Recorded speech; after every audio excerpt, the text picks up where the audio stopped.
We're coming in hot with inspiring guests, witty banter, and colorful commentary for today's veterans and military community. This is the Tango Alpha Lima podcast. They call me crazy cause I'm facing all my giants. They try to scare me into thinking I can fight it. They tell me I should never even think of trying. But that's just me, I'm gonna live out in defiance.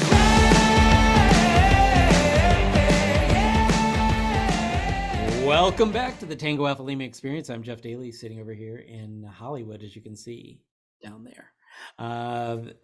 Ashley is not in Hollywood. Where are you at?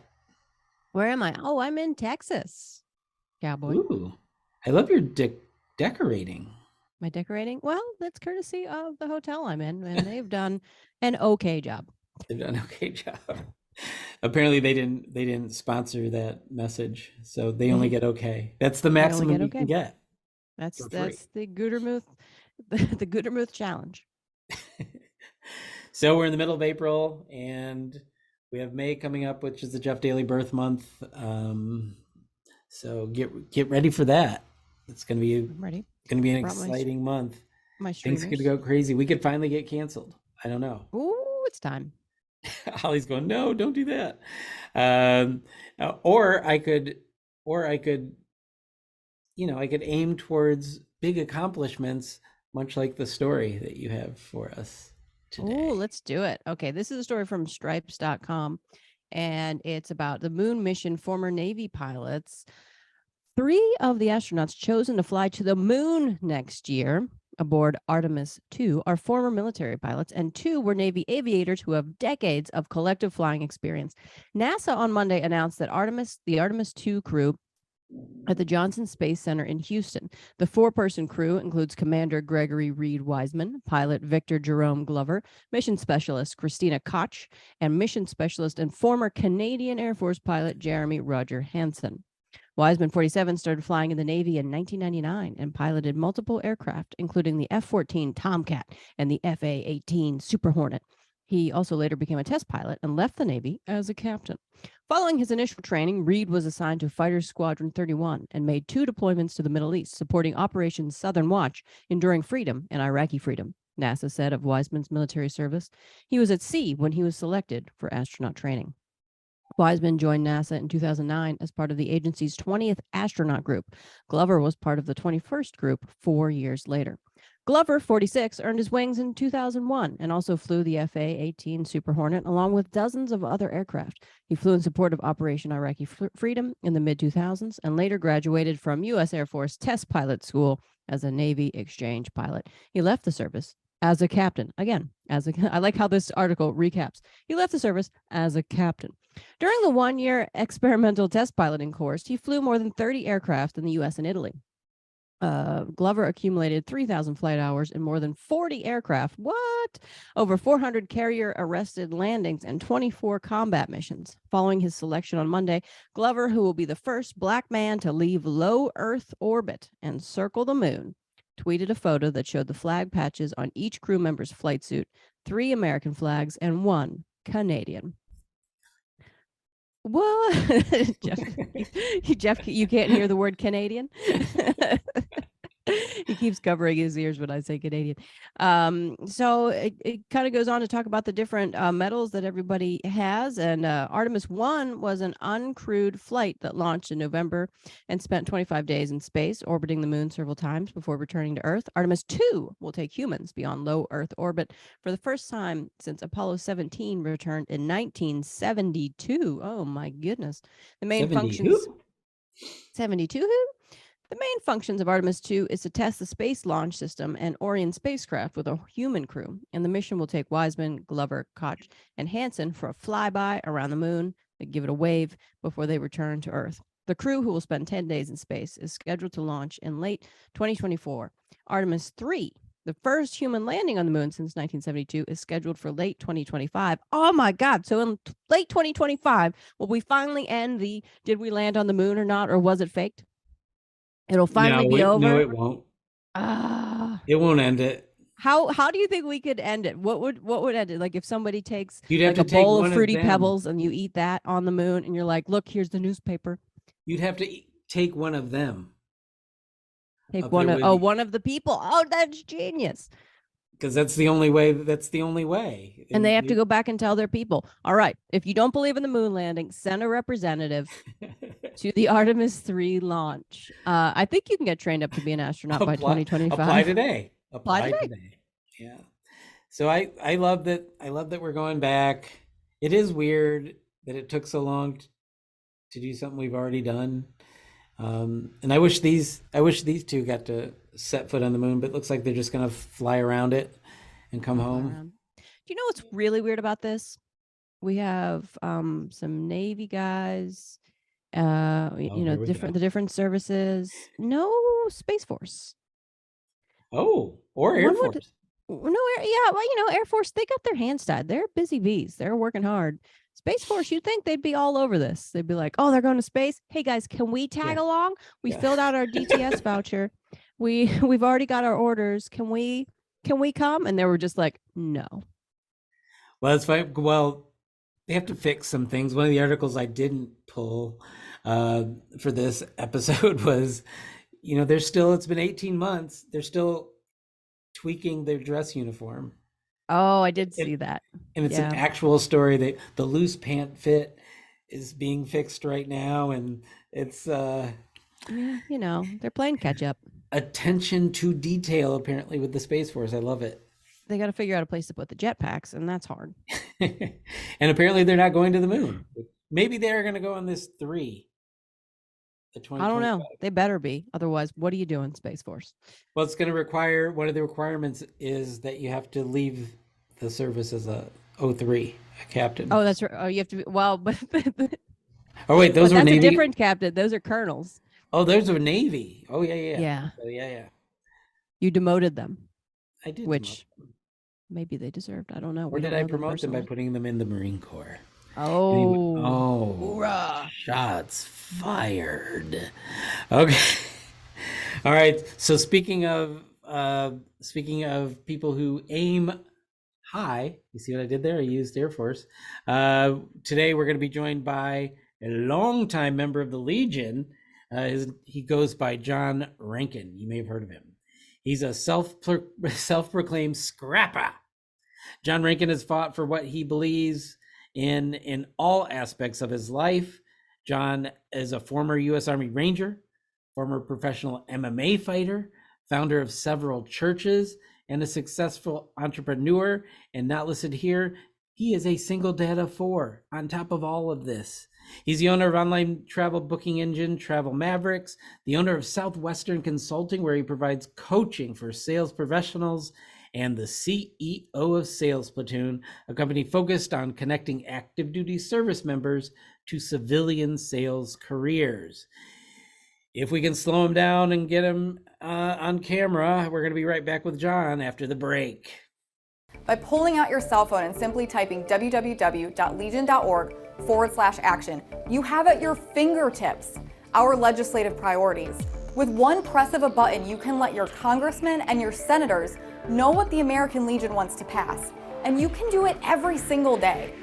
The power is in our hands. You just have to take the opportunity to use it. All right, Alphas, in that corner right there is John Renken. I used the corner reference because he was an MMA fighter, and I'm trying to make him feel welcome so he doesn't come and find me like the Liam Neeson character. I will find you, and I will kill you. It's just one of the best lines in movies of all time. Well, welcome to the Tango Alpha Lima experience, John. How are you today? Thank you. I'm doing great. And you forgot the part of I have a particular skill set. Well, that was earlier in it. Yeah. Got a particular set of skills. Yep. I have a specific set of skills. All right. We should probably put that little YouTube clip in the show notes somewhere. Anyway, so you've done a lot. You're very busy man, and we probably won't talk about it. So I'm going to mention single father of 4. Yeah.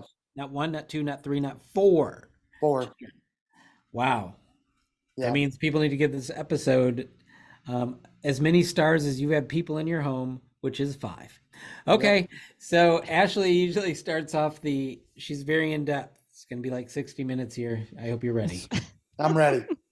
Bring it, John, Ashley. bring it. Thanks for being here. So I've always been interested in boxing. I did a little boxing training at some gyms, and they were like gyms where, you had the ring and there was also the bucket for the blood, like one of those, like a Yep. legit one. So I like those. Nothing Yeah, fancy in them. nice. They stunk, and I did some Muay Thai Nice. training a little bit, which was neat. So I love that kind of thing. So you were an Army Ranger and a professional MMA fighter. When you went to Army Ranger school, how did your MMA background help you? Well, I thought we weren't going to discuss my age, but I went to Ranger school before MMA was known.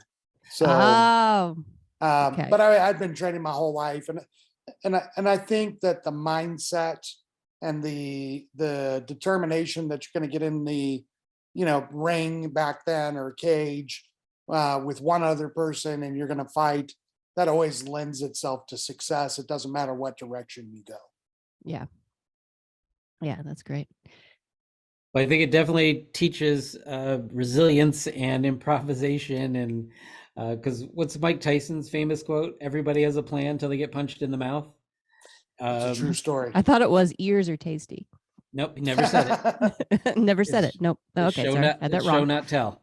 So it does. So that whole ethos of, yes, we're going to do this, because what mission goes exactly as it was written on paper? None. I don't think that would be an interesting question. Anybody out there who had a mission and it wasn't to go shop for pens or something, tell me that how that went flawlessly for you. So I mean, the list of things. Let's talk about a couple of things that aren't going to get in the bulk of our conversation. What is Travel Mavericks? Yeah, so I won't make it a political conversation because we have enough of that. But in 2015, I was contracting with 5th Special Forces Group. I did all their combatives. And in 2015, if everybody remembers, it was Hillary Clinton versus Donald Trump. And just on a military side, not a political side, Democrats tend to cut those budgets. Republicans tend to either keep them or spend more, right? And so as I looked at the impending presidential campaign, I thought there was no way in hell that Donald Trump would be the president. And then I was pretty certain that that meant I would be looking for a new career after 15 years as a budget casualty. And so I started an online travel agency, really dove deep into the travel world and tried to figure out what the pain points of people that were traveling, what those pain points were, and then developed a course teaching people how to get their flights for less money and booking group trips, and just did a bunch of stuff inside the travel industry. And that was going to be my exit strategy in case Hillary won and they came for my job. As we all know history, that didn't happen. However, little did I know, 5 years later, COVID would come and take my main job and my side hustle. Oh. So, but it was a lot of fun. I got to do, let's see here, while I was doing that, 23 countries, 24 countries, something like that. So punched in the mouth a couple of times.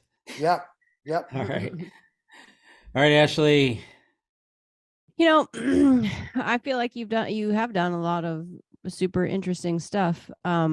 What out of, so you're Army Ranger, MMA, founder of several churches. When it said in your bio, it said several churches. It reminded me of when I lived in Georgia.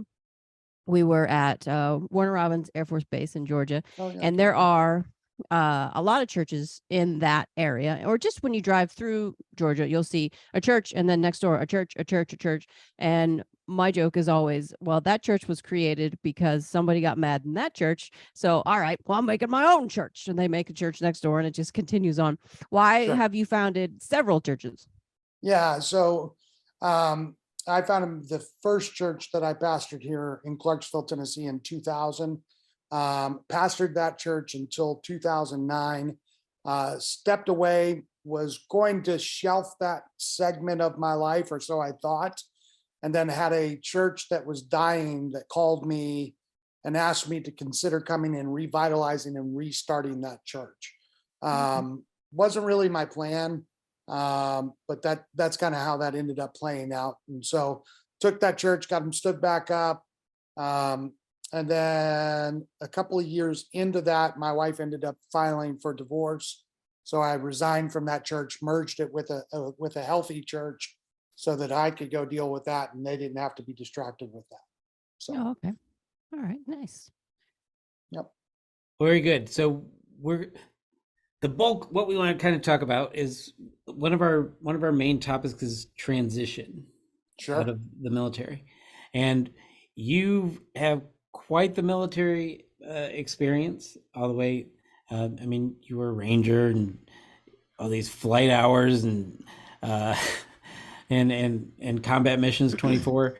And so you transitioned out of very high speed military experience into the civilian world, and you started another successful venture helping people transition out. Can you tell us about that? Yeah. So my sales platoon, I actually didn't found it. Raleigh Okay. Wilkins did. He and I became acquainted through Fort Campbell. Fort Campbell asked me to consider creating a skill bridge to help veterans get employment. I was like, they didn't have that when I was in. So I was like, well, let me go do some research first. I'm not sure if that's in my kind of capabilities. And I went and looked and I came back to him and I was like, not on God's green earth. The 2-hour bureaucracy or 2-year bureaucracy and everything you got to do to get a skill bridge. I was like, that is not my thing. I said, but what I will do is find somebody that does a really good job, bring them to Fort Campbell and network you in that way. I don't know if you guys know this or not, but I've made a kind of slogan / joke out of it. You know, after 20 years of war, our men and women are getting out and they're being offered $20 an hour to be on top of roof, to be underneath the floorboard, or to be patrolling the highways. I think that's, I think that we're worth way more than that. And so in traditional sales roles, BDR, SDR roles, even in Tennessee, you can get a base of somewhere between 45 to 55,000 plus a commission. So in very short order, you could be earning in the top 10% of the state of Tennessee, right? So brought Raleigh down, got him plugged in, and we started making plans on how to grow that here at Fort Campbell. And then unfortunately, Raleigh was one of our 22. Ended up having some struggles and ended up taking his life. And a couple of months later, after meeting with the investment partner in the company and then his sister, they ended up turning that company over to me to take and run and continue his vision in helping veterans as they transition out of the military. Right. So you're up and running now. So what is the process of getting involved in that, and do they just sign up online, are the courses online and everything online? Everything's online. So there's 2 ways that they can enter. They can enter through the actual Skill Bridge program through whatever branch of the military they're in, which is a Skill Bridge. I forget what the website is, but skillbridge.com. Holly's got you covered. It'll be in the show notes. She's got it. Or they can come directly to my website, mysalesplatoon.com. If they're not going through Hiring Our Heroes or Skill Bridge, and then they can apply there. And then what happens is that their chain of command will approve them for somewhere between 3 and 6 months. During that time, we take them, we train them in sales, we train them in the tools that they need to be successful in sales. And then we partner them with a partner company that they begin interning at, and hopefully that company's a good pair for them and they're a good pair for the company, and there's a match made in heaven and they get offered employment before they separate. Gotcha. What have you found makes veterans a good fit for the sales force? What skills do they have that transfer over? Yeah, so there's a couple of things. Number one is just discipline. Right now in our culture, there's a severe lack of discipline and the ability to get up in the morning and get the job done, regardless of how you feel. There's also that everybody in the military, even if they were getting out as an E2, E3, E4, had to do some sort of teamwork and team building. We used to have to do hip pocket training, so they would have to be able to come up with training plans on the fly. All of those skills directly correspond to sales. Okay. Very cool. Yeah. And sales is it's another thing where you have a plan, and then something will derail that plan, and you need to be able For to sure. you need to perform under pressure, and you need to be able to pivot. So I think that's a great skill set out there, and I hope that more people can get involved. I know you're with SkillBridge and hiring our heroes. Are you getting out there effectively to your target audience? I think so. My predecessor had his strengths. Social media, I don't think, was one of them. So there's still a lag in people finding out that there's an opportunity. And we also have to overcome some cultural things too, right? So most people, when they hear of sales, they think about the guy or the girl that screwed them on the car when they were a brand new private in the Army. So we have to kind of change that perception too. In the BDR world, or the SDR, which is business development rep or sales development rep, you're oftentimes brokering deals between two companies. It's a different type of sales cycle. But we also work with like roofing companies, solar companies, insurance companies. So there's a wide range of sales skills and skill kind of ways that you can go about this that don't reflect the memory of that used car salesman who took your LES from you. Mean the money down E1 and up? Yeah. Yeah, We all remember those days. And just 3/4 of your paycheck, you can buy that here and up. Yeah. Yep. 27% down, or low interest.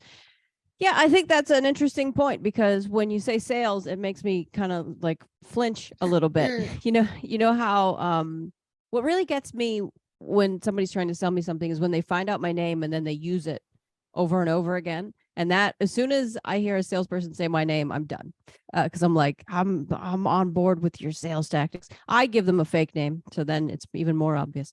So I love that you're kind of trying to repurpose it a bit and help people that are transitioning so that they can make a lot of money. It's time for that. They deserve it. Yeah. And when you think about it, I mean, you just go across the United States as a whole. Obviously, when you get into states like California or New York, it's not the norm because they're much higher cost of living, or Florida, as examples. But the average American male is making, I think the last I read was $48,000 a year. Wow. Right now, you take veterans and you put that in there. Unless they were a complete dirtbag, everybody who served, to me, deserves more than 48 a year. Yeah. Right. Totally. So the problem is the market doesn't really bear that out, right? So you have to find the roles that actually can pay that. Mm-hmm. One of the beautiful things about sales is you eat what you kill, as they say. So That's right. it's very performance based. You can get better. You can be in control somewhat, and you don't ask for a raise, you go make one, I guess. You go make it. Yeah. Yeah. And, I started working when I was 11, had my first newspaper route, was doing door-to-door sales at 11. Okay. So, and now I'm 50. So in 39 years of life, I've had 4 W-2s. The rest of the time I've made my own money. Because nobody can tell me how much I want to make or how much I deserve or what my top limit is or what my bottom limit is. I set those goals. I set those intentions, and I make what I want to make. Yeah, that's the way to be, right? Then the sky's the limit. Yeah. And really sales, it doesn't give me but sales is really just persuasion. I'm sure that came through in your church life, and the thing that we're going to talk about next, pitching this film idea. That's obviously a lot of sales involved in that, because you're trying to persuade people to your vision, whether your vision is, I need to go on vacation, so I need this many dollars, or your vision is that you want to put out this creative project. So so if we can pivot, what can you tell us about Saint? Yeah, so really funny. Professional MMA fighter, pastor to church. And then the New York Times called me and said, hey, we want to do an article on you. And I was like, I think you have the wrong person. I don't even know anybody that reads your paper. And they were like, no, we want to come down and we want to talk to you about this fighting and Christian thing. And I was like, yeah, there's nobody in your audience that's going to want to read what I do. So came out in 2014, started in, I want to say 2011-ish, I think is when it started. Ended up being on the front page of the New York Times. Had 300,000 people visit my website inside 20 minutes. Completely blew up my life. They ended up doing 2 documentaries out of that article. The first one was a short documentary done. I'm blanking his name now, but did it for his college and won an international award for best short documentary. That's The Saint. The other documentary was done by Brian Storkel, who also did a bunch of stuff with the military and some of the stuff that went down in Afghanistan. And that one was called Fight Church. So both of those documentaries came out of the conversation of the New York Times article about fighting and faith, and is there a disparity there or a contradiction?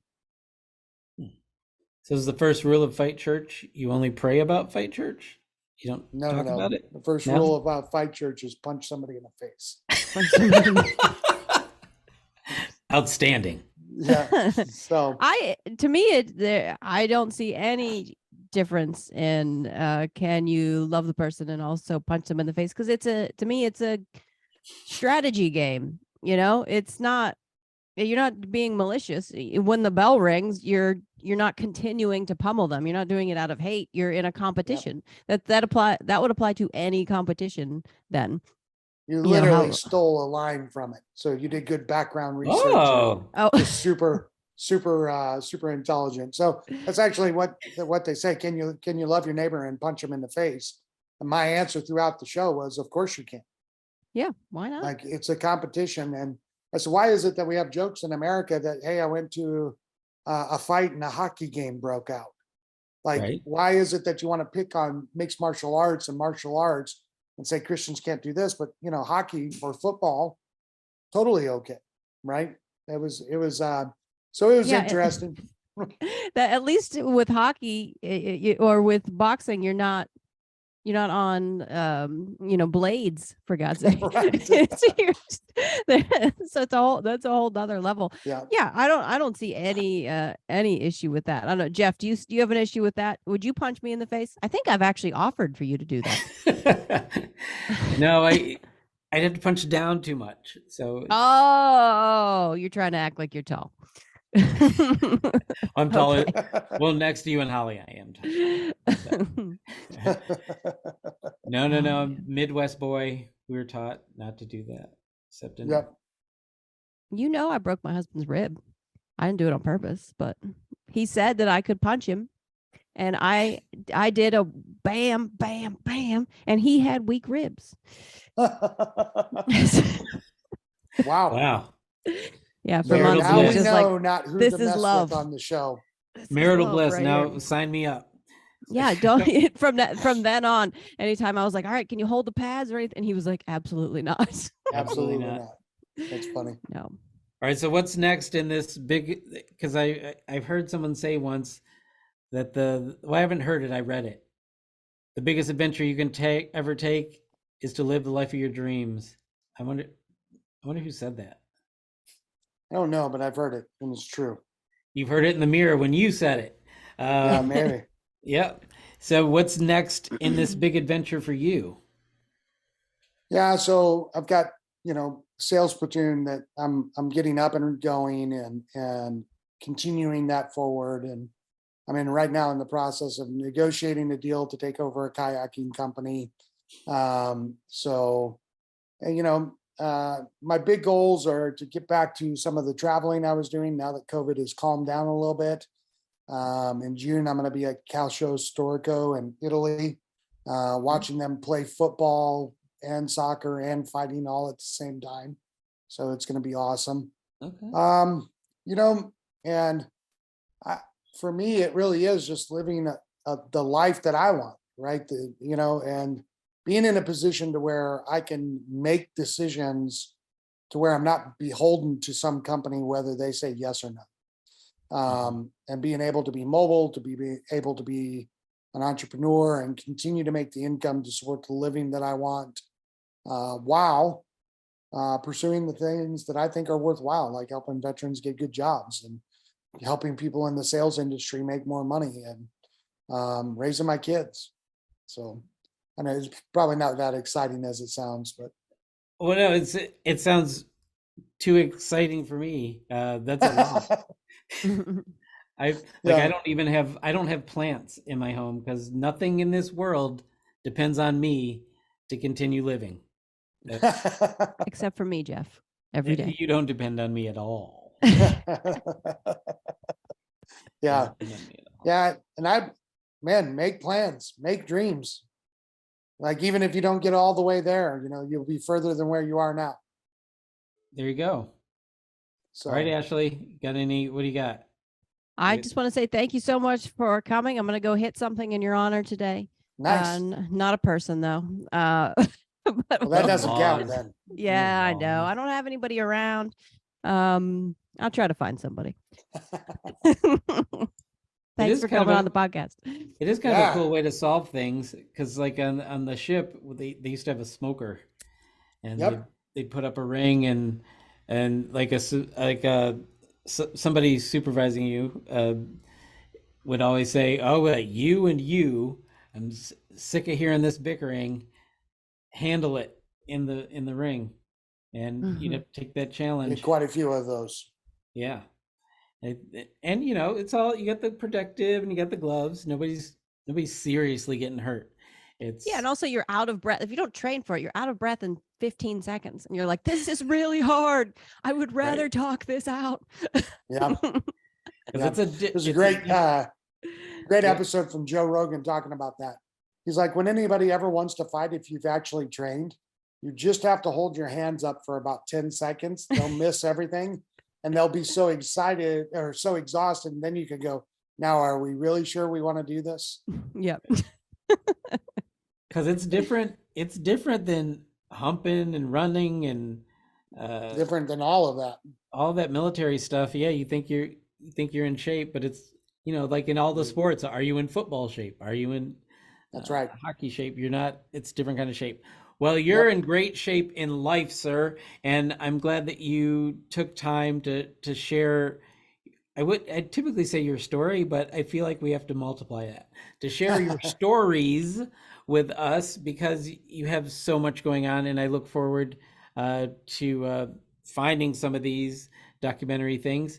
And I'm really glad and grateful that we can share them with the alphas as well. And if you're out there, maybe you want to improve your sales or you want to get into sales, and Sales Platoon is there for you. So, and super producer Holly certainly has that in the show notes, so you can figure out how to do better for yourselves. And we're going to talk about you in a little bit, but I wanted say it one. Actually, can you say this quote for me that I just said for you a little bit earlier? There you go. The biggest adventure one. The biggest adventure one. Yeah. You want me to say it? I didn't yes, know to America. Okay. So the biggest adventure is to live the life of your dreams. Live the life of your dreams. There you go. And with that poignant moment, I'm going to declare, I'm not going to declare anything yet. I have to go rest and take a break and start thinking about my dreams. And we're going to do that right now. And then we'll be back with you after the break. The American Legion is raising awareness about PTSD and veteran suicide by offering hope, camaraderie, and support. Be the one to help end veteran suicide. The goal of the American Legion's Be the One campaign is to destigmatize asking for mental health support. Be the one to ask a veteran in your life how they're doing. Be the one who saves one veteran. Go to betheone.org and help the American Legion end veteran suicide. Will you be the one? All right, we just left John. Any thoughts? Uh-oh, what's scaring you? Oh, my cat has a bird that he plays with in here. Not a live bird, but it does make bird noises. And I was like, oh man, he's going to throw it up in the air. Any thoughts? Yeah, it was really cool to talk with him and to hear his story and to hear how he's helping people transition. That's the big thing, you know, the transitioning out and trying to find what your next mission is. That's huge. So I'm always pleased to talk to somebody that's trying to help facilitate that. Right. And I love how he's weaved together some very different kind of pursuits in his life and makes them all work and has the same kind of approach to them. So yeah. Awesome, John. You're amazing. I want to see these documentaries he's talking about. All right. It's time for another, we didn't say installation. What did you say? Installment. Oh, installation. Yes, another installation of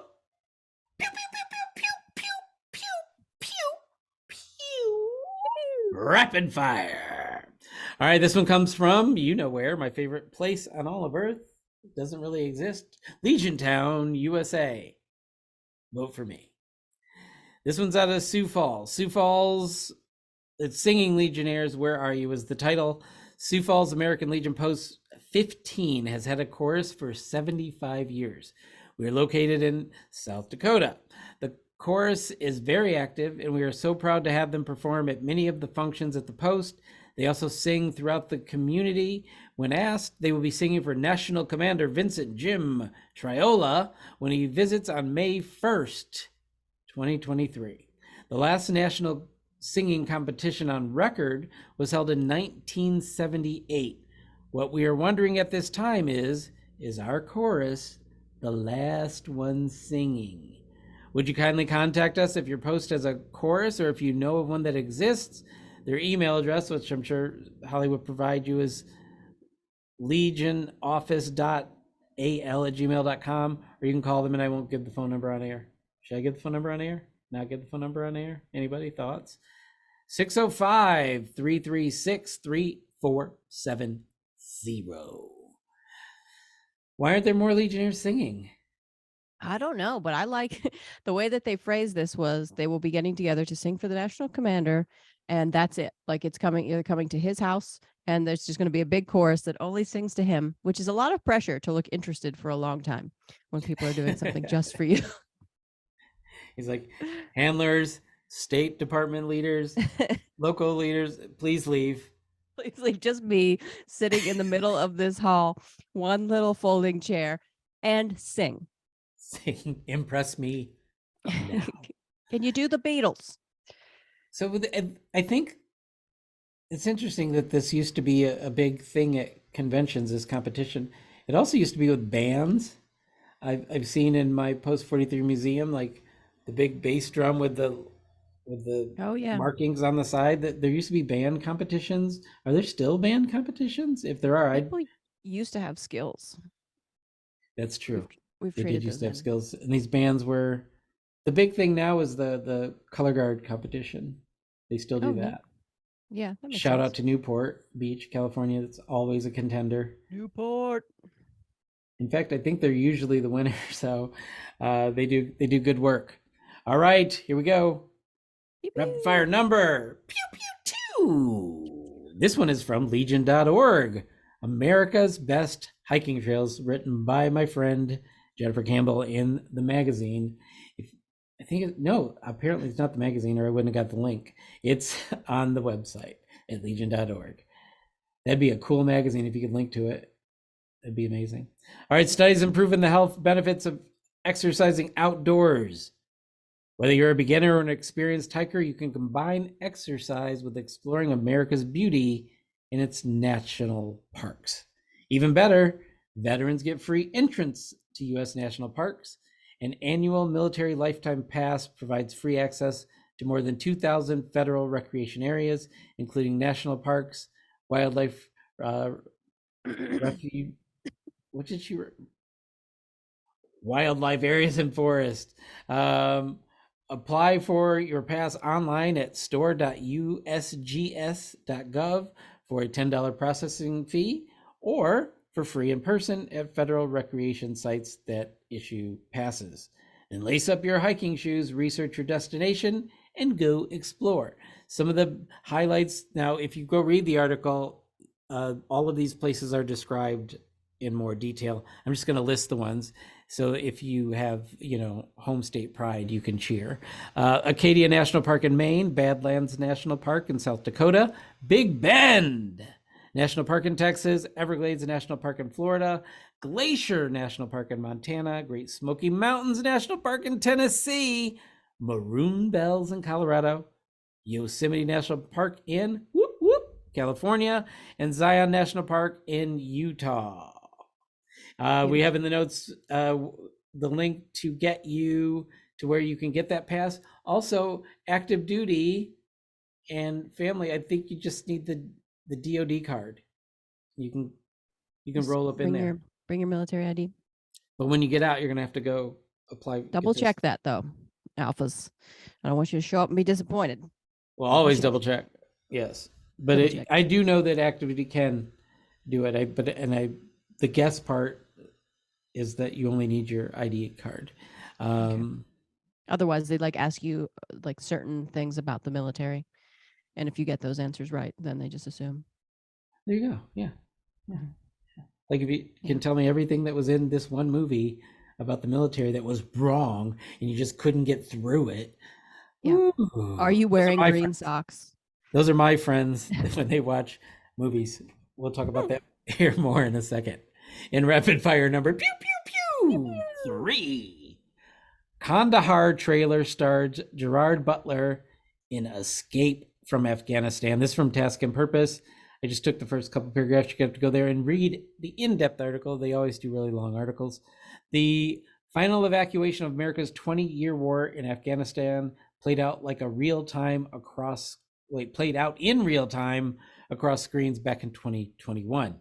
So it makes sense that it would become fodder for new action flicks on the big screen. But the new trailer for the upcoming Afghan war movie Kandahar, which dropped on Tuesday, is a departure from what you might expect of an Afghanistan evac movie. Set for a Memorial Day release, Gerard Butler stars as a CIA agent fleeing with his interpreter companion in search of rescue, presumably somewhere near Kandahar, Afghanistan. The trailer features guns, explosions, and Butler making no effort to conceal his natural Scottish accent, despite theoretically playing an American CIA agent. Ostensibly, it looks like some solid B movie schlock. We have the trailer for you to enjoy at home. Are you going to be here on Memorial Day at the theater? Oh, I'd like to be. I have no idea where I'll be in the next 5 minutes. Well, that's true. Yeah. So, well, we'll if I try. talk slowly enough, you'll be here in 5 minutes. So, I won't do that to you. As I kind of foreshadowed, I never watch movies, and you did a video on this about your husband, though. I never watch movies with veterans or people in the military.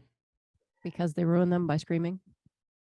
Yeah, but I don't hear doctors going, "That's not how you do an IV," or a lawyer going, "Why didn't he object?" Or police saying it takes longer than that to drive that far. I mean, every little detail of a military movie gets scrutinized by people who are in or were in the military, and I just can't. Well, they pause to look at the ribbon rack to see if anything's out of order. Yeah, because it always is. I'm here And for it.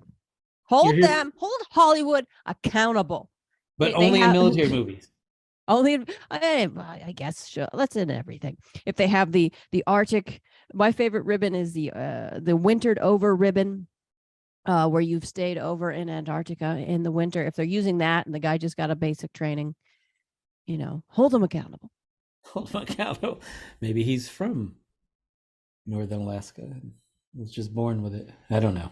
You're born with it. Maybe she's born with it. Maybe she's Alaskan. Wait, so note to self, don't watch any military movies with Ashley Gooderman. Got it. Got it. All right, please. I have no shout outs this week. People step up, send me something. I don't know. I'll shout Got you them out. All right, let's take it home then, Jeff Daly of the Michigan Dailies. Everybody, don't forget to subscribe to the Tango Alpha Lima podcast. Why do I got to say this every week? You should have subscribed. I'm frankly disappointed in you. Subscribe to us on YouTube, Apple Podcasts, Spotify, or wherever you consume podcasts, and leave us a review. Give us 5 stars. If you do not give us 5 stars, I will make you eat my favorite food, the food that I was taught to love and eat as a child, which is pancakes and cream of chicken soup. I was well into adulthood before I even knew what syrup was. You want syrup erased from your life? Then subscribe to the Tango Alpha Lima podcast before I remove syrup from your life. Hey, you know what else you could do? You could give us a guest recommendation. Go to legion.org/Tango Alpha Lima. Click on suggest a guest link. I mean, if your mom has done cool things, send her your way. Send her our way. We want to talk to her. About you. So About you. normally I'd go right into the ending, but I can't let this slide. Can you tell us this breakfast recipe again? Yeah, it's burnt pancakes.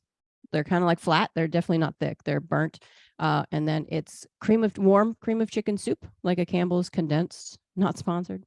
Campbell's condensed cream of chicken soup. You warm that up and then you use that instead of syrup. You can put butter on it as well. But it's a savory breakfast. And I didn't have syrup until I was in my 20s. And Wait, still now would prefer it over syrup pancakes. Well, do you actually eat it now, though? I haven't had it in a while, but I would eat it. And I should. If somebody was making it for me today, I would love it. I'm going to guess that no one is making that for you today. My husband will make it for me sometimes. The problem Really? is, as I've gotten older, I've become fussier about the soup. Okay, I want it to be like fancy. It's got like herbs in it, but it's still not the same. But the classic can. You know what? I'll go buy it today. We'll go buy it. We'll make pancakes. Are you going to make a video about it? I should. Uh-oh. I'll lose all of my followers because they're like, syrup. No. No, We they're need all going to soup. try. Those people will try it. I firmly believe that you will have some Bring it people back. trying it because I think I can be a little bit more like Ashley, and they're Oh going to do it. And they're going to do it. All right. I have very little to add to this other than if you are aiming for the moon, like our story today, on the way you may get punched in the mouth, like our guest today talked about. But along the way, be the alpha that you are and inspire more alphas to be more like you. You can send them here as little alphalets, and we will shape and mold and feed them the glorious goodness of this show until they are full on alphas. And with that, I'm going to call season 4, episode 155, Mission Complete.